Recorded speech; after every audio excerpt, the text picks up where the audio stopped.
গুরুত্বপূর্ণ কোন সিদ্ধান্ত নেওয়ার এখতিয়ার এই সরকারের নাই।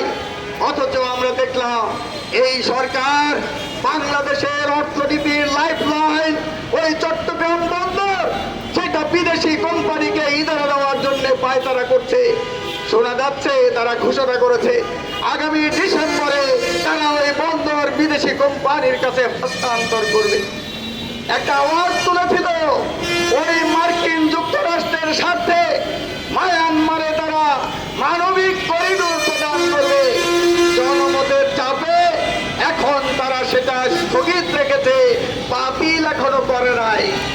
গত 23শে সেপ্টেম্বর এই অন্তর্বর্তীকালীন সরকারের উপদেষ্টারা তারা এখানে সিদ্ধান্ত নিয়েছে বাংলাদেশের প্রয়োজনটা কি, সেখানে তারা এখানে ডিফেন্স ইপিজেড করবে, অর্থাৎ প্রতিরক্ষা ইকোনমিক জোন তারা করবে। সেখানে অস্ত্র তৈরি করে তারা অস্ত্র নাকি বিদেশে রপ্তানি করবে। এই ধরনের সিদ্ধান্ত নিয়ে ওই তুরস্কের সাথে অস্ত্র কারখানা এখানে তারা অনুমোদন দেওয়ার জন্য পায়তারা করছে।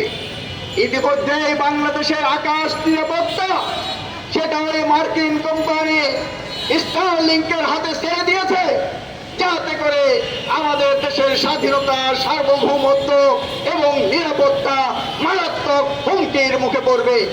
আমরা সে কারণে বলতে চাই, অন্তর্বর্তীকালীন সরকার আপনি অনেক করেছেন। 15 মাসে দেশের আইন শৃঙ্খলা পরিস্থিতি সেটা নিয়ন্ত্রণ করতে পারেন নাই, দ্রব্যমূল্য নিয়ন্ত্রণ করতে পারেন নাই, মানুষের জীবন জীবিকা নিরাপত্তা সেগুলো নিশ্চিত করতে পারেন নাই। কাজেই আপনার আর বেশি কষ্ট করতে হবে না, আপনি বাংলাদেশের জনগণকে এই মুহূর্তে ক্ষমা করে দেন। আপনি একটা দ্রুত নির্বাচনের তফসিল ঘোষণা করে একটা সুষ্ঠু গ্রহণযোগ্য নির্বাচন দিয়ে মান সম্মান নিয়ে আপনি ক্ষমতা থেকে বিদায় হন।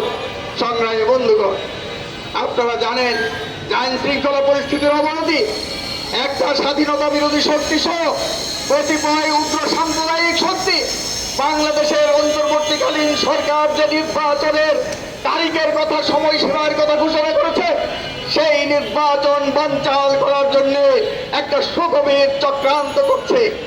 যেই বিষয় আলোচনায় নাই, নতুন নতুন বিষয় সেগুলো আলোচনায় এনে তারা সেখানে একটা অস্থিতিশীল পরিস্থিতি, সেই পরিস্থিতি তৈরি করার জন্য পায়তারা করছে।